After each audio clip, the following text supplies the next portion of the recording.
Il est arrivé dans mon histoire que j'ai dû déménager pour une autre maison et j'ai laissé ce que j'avais dans la maison où j'étais à mon petit frère qui prenait aussi sa maison. Je me disais à l'époque, je ne veux pas qu'il commence à plat. Donc je lui ai laissé pour moi. Et j'ai dit, moi je suis le grand frère. Je sais que la grâce est avec moi. Moi je vais commencer à plat. La grâce va me soutenir plus rapidement. J'ai été dans la nouvelle maison. Je n'avais aucun meuble. Je n'avais pas de natte. Je me rappelle que mes premières nuits, je les ai passées couchées sur un rideau. Et c'était en période de fraîcheur. Je n'avais absolument rien dans ma maison. Et puis petit à petit, j'ai pris un matelas et je fonctionnais comme ça. À un moment donné, j'ai commencé à désirer dans mon cœur de meubler ma maison. Mais les moyens pour le faire ne venaient pas.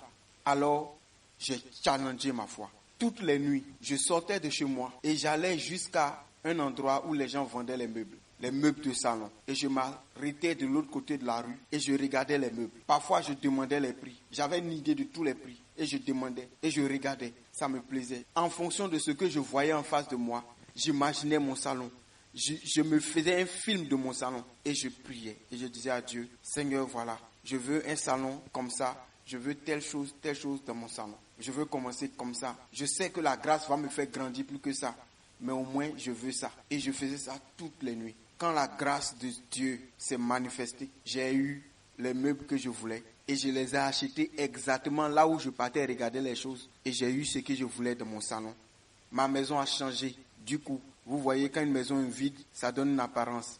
Quand il y a des meubles, ça donne une autre apparence. Frère, ce que tu espères, ce que tu visualises et que tu demandes dans la prière avec foi et persévérance, finit par arriver dans ta vie.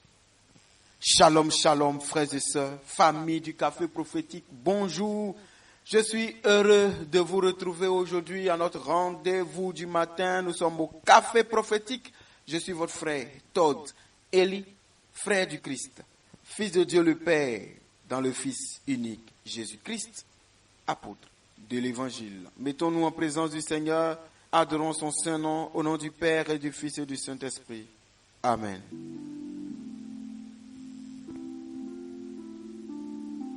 Père, mon Dieu et mon roi, tu es le chef et le consommateur de la foi. D'autres versions disent, tu es le producteur et le consommateur de la foi. Tu te nourris de notre foi, Seigneur.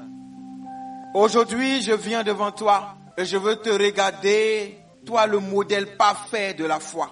Cela peut sembler bizarre de le dire, mais tu as tout créé à partir de rien. Et lorsque tu créais, ce que tu as appelé à l'existence, tu l'avais d'abord visualisé dans ton imagination. Seigneur, merci pour la capacité que tu as donnée aux hommes de pouvoir imaginer les choses. Fais grandir notre foi, ô mon Dieu, mon roi, et donne-nous la foi pour pouvoir, comme des architectes, faire le plan de notre vie et de l'appeler à l'existence. Merci d'être notre Dieu. Tu es notre Père. Nous sommes tes enfants. Ce que tu as fait, Seigneur, tu nous as habilités à le faire. Merci d'avoir déposé cette compétence en nous. Donne-nous alors, par ta grâce, de pouvoir exploiter celle-ci au nom de Jésus. Merci pour la semaine de la foi au café prophétique. Merci pour la foi que tu suscites dans le cœur de tes enfants. Et merci pour les grandes choses que tu feras en te servant d'elles dans la vie de mes frères et de mes sœurs. Amen. Frères et sœurs, shalom à nouveau. Que la paix de Dieu soit sur vous, en vous et autour de vous au nom de Jésus. Dans le livre de Luc, en son chapitre 8, versets 40 jusqu'à 56, la Bible parle d'une femme qui souffrait de perte de sang depuis 12 ans. La Bible nous a montré la douleur, la souffrance, la misère de cette femme.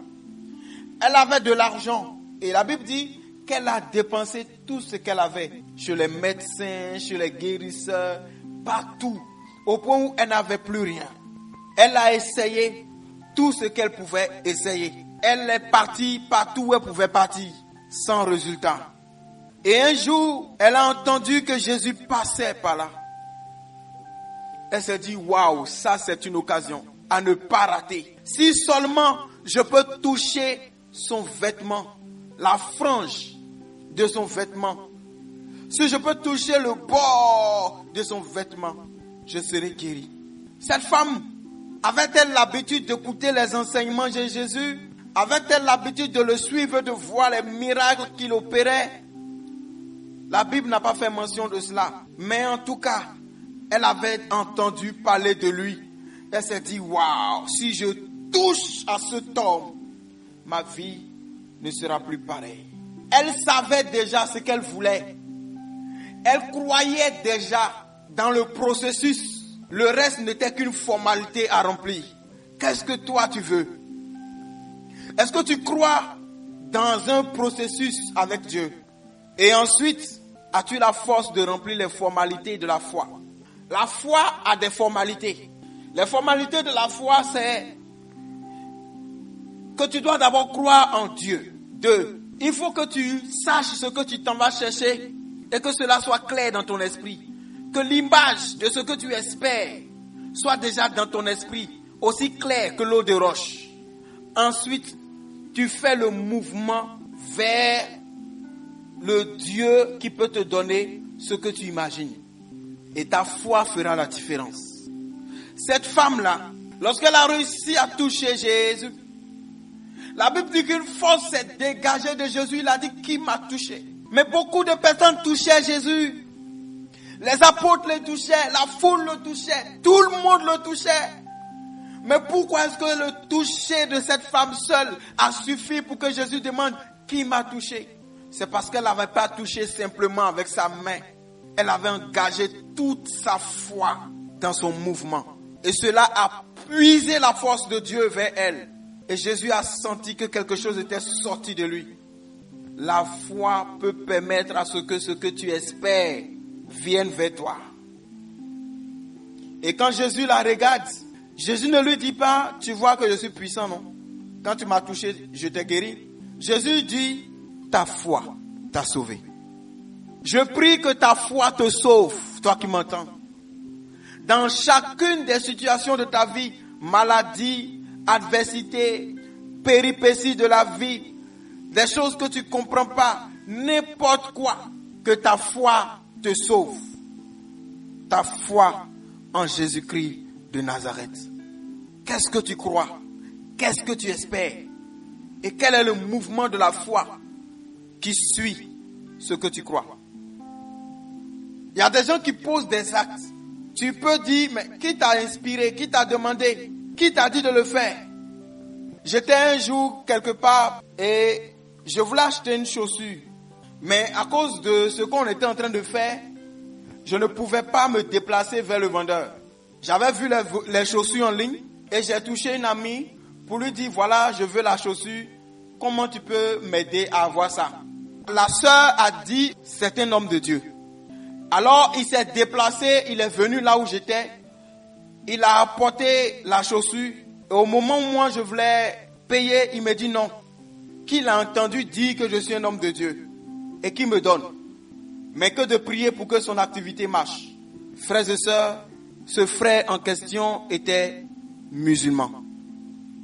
Et pour la deuxième chaussure, il disait, normalement je vends ça à tel prix, mais je te donne ça à tel prix. J'ai pris les chaussures, je lui ai dit que Dieu te bénisse. Et je suis retourné dans la salle. Il a dit Amen, il est parti. Un musulman. Il n'a pas attendu que je fasse des prières exceptionnelles ou bien extraordinaires ou longues.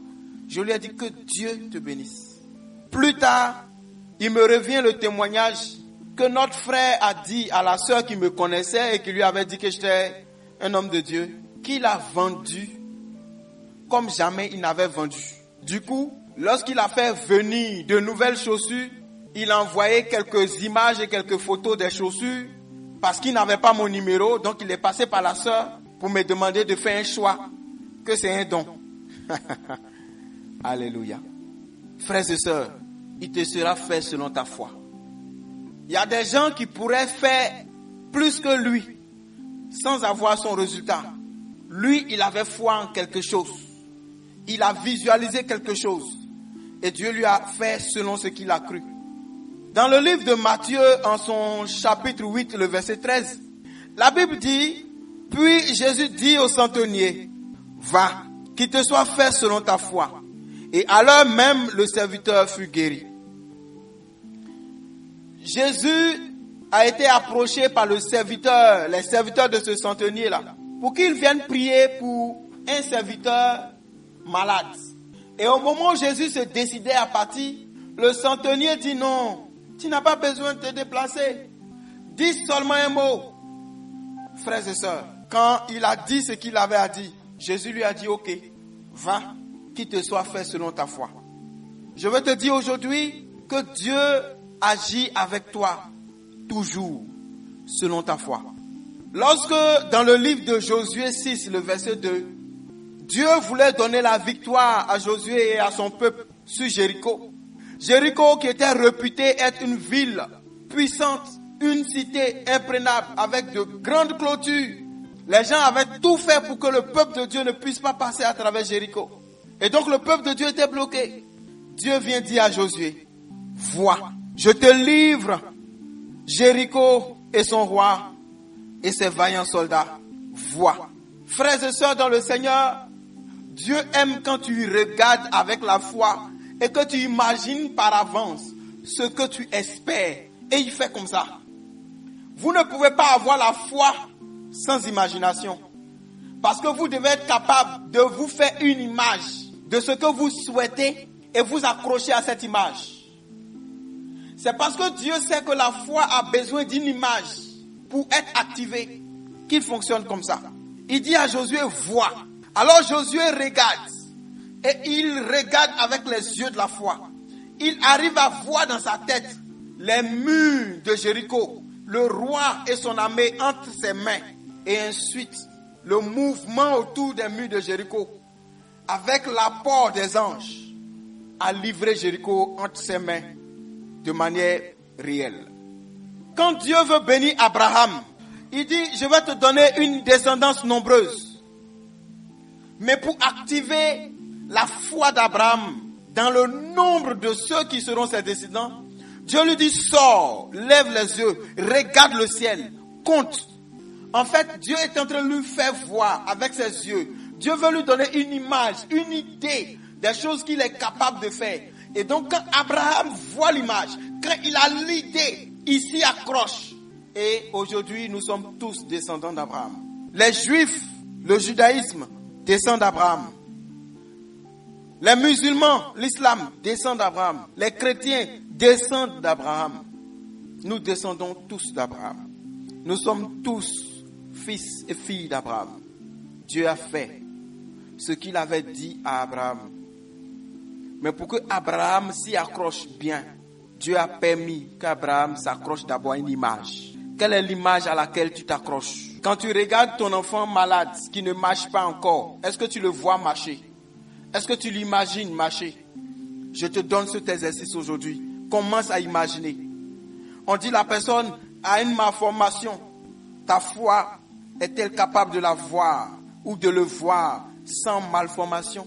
Commence à le regarder, à le voir sans malformation. Et commence à proclamer ce que tu vois sur sa vie. Accroche ta foi. Puise dans la parole des passages bibliques qui peuvent compléter ça devant la face de Dieu. Tu seras étonné qu'avec le temps, le miracle va se produire. Arrête de regarder ton mari aujourd'hui. Ah, il boit trop, il couche les femmes, cet ivrogne-là, ce salaud-là. Si tu le vois comme ça et que tu dis des choses comme ça, il va rester comme ça. Commence à le regarder avec les yeux de la foi. Quand je vous ai dit lundi et mardi que la foi c'est la folie, je vais te le démontrer maintenant. Regarde-le et vois-lui des qualités qu'il n'a pas aujourd'hui. Commence à le louer, le célébrer avec les qualités qu'il n'a pas encore aujourd'hui. Ou bien qu'il ne manifeste pas encore aujourd'hui. Commence à voir un homme fidèle alors qu'il vient de rentrer à la maison et toi-même tu sais que ce n'était pas clair. Commence à voir un homme fidèle. Sois folle, ce n'est pas raisonnable. Sois fou, ce n'est pas raisonnable. Regarde un homme fidèle. Et ne te plains plus comme tu te serais plaint. Reste là et commence à dire, mon mari a changé. Oh, merci Seigneur parce que mon mari a changé. Merci parce que mon mari est devenu quelqu'un de correct. Au début, quand lui-même il va entendre ça, il va dire, tu es vraiment folle. Parce qu'il sait d'où il vient et il sait que demain il repart encore. Mais il ne sait pas que tu es en train de lui faire. Les gens parlent de mystiques. Les plus dangereux mystiques, c'est les chrétiens. C'est les chrétiens qui s'ignorent. Commence à proclamer des bonnes choses que tu souhaites voir là, alors que ce n'est pas encore là. Et commence à le regarder comme ça. Il y a des jours, fais-lui de bons repas, comme si tu étais fier de lui. Il va se dire, la femme là, elle est déréglée. Alors que non, c'est maintenant que tu commences à être bien réglé sur la bonne fréquence de la foi. Commence à voir ce que tu aimerais voir. Et commence à célébrer ça comme si c'était déjà là. Il te sera fait selon ta foi. Matthieu 9, 28 et 29. Quelqu'un est venu, il y a des aveugles qui ont demandé à Jésus de les toucher. Jésus dit, croyez-vous que je puisse faire cela? Oui, Seigneur. Lui répondit-il. Alors il leur toucha les yeux en disant, qu'il vous soit fait selon votre foi. Quand j'étais en 6e, j'étais allé voir un prêtre de ma paroisse, le père Jules César, que son âme repose en paix. J'étais malade, j'avais une douleur atroce aux oreilles. Et je suis allé pour qu'il prie pour moi. Il m'a demandé, est-ce que tu crois que si je prie pour toi, Dieu va te guérir maintenant? J'ai dit, oui mon père, je crois. Il m'a imposé la main, il a prié pour moi, je suis rentré à la maison. Le même jour, la douleur est partie. Le même jour. Il te sera fait selon ta foi. Commence à imaginer ton salon. Commence à imaginer ta cuisine. Accroche-toi à la foi. Imagine-toi dans une voiture. Imagine-toi sur ta parcelle. Imagine, rêve et va chercher dans la parole des passages bibliques que tu peux utiliser pour les proclamer en même temps que ce que tu imagines. Parce que si tu imagines seulement, sans que ça ne soit accompagné de paroles, tu es dans la rêverie. Tu rêves. Mais il faut que la parole de Dieu accompagne ce que tu visualises. Car la Bible dit, à celui qui peut nous donner au-delà de ce que nous pensons, ce que nous imaginons, ce que nous demandons. Donc Dieu tient compte de ce que tu penses. Dieu tient compte de ce que tu imagines. Et c'est ce que tu penses, c'est ce que tu imagines et que tu demandes qui te donne. Le pouvoir de la pensée, le pouvoir de l'imagination associé au pouvoir de la parole. Amen. Il te sera fait selon ta foi. Sois folle, sois fou. N'imagine pas, ne fais pas les choses, ne t'aligne pas selon ce qui est présent. Aligne-toi selon ce que tu espères. Aligne-toi selon ce que tu espères. Et parle en fonction de ce que tu espères. Et va plonger les racines de ce que tu espères et ce que tu dis dans la parole. Lorsque tu feras ça, tu seras surpris de devenir producteur ou productrice de miracles. Que Dieu te donne la foi. Que Dieu te bénisse. Au nom de Jésus. Imagine-toi avec ce que tu veux. Imagine-toi enceinte. Imagine-toi comme tu veux. Et commence à proclamer les choses. Qu'il te soit fait selon ta foi. Que Dieu augmente ta foi. Que Dieu augmente ta foi. Répète avec moi. Père, au nom de Jésus, merci d'augmenter ma foi. Seigneur, donne-moi de vivre par la foi. Car il est écrit en Hébreux 10, 38, et mon juste vivra par la foi. Je reçois la grâce de vivre par la foi au nom de Jésus. Je reçois la grâce de tout affronter par la foi, de tout gérer par la foi, de tout voir par la foi, de tout comprendre par la foi, de tout aborder par la foi, de tout faire par la foi. Je reçois la grâce au nom de Jésus de vivre par la foi au milieu de mes frères pour la gloire de mon Dieu. Amen. Que Dieu te bénisse. Je suis le frère Tordeli, heureux d'être le canal par lequel Dieu vous parle, heureux d'être le canal par lequel Dieu vous bénit. Excellente journée au nom du Père et du Fils et du Saint-Esprit. Amen.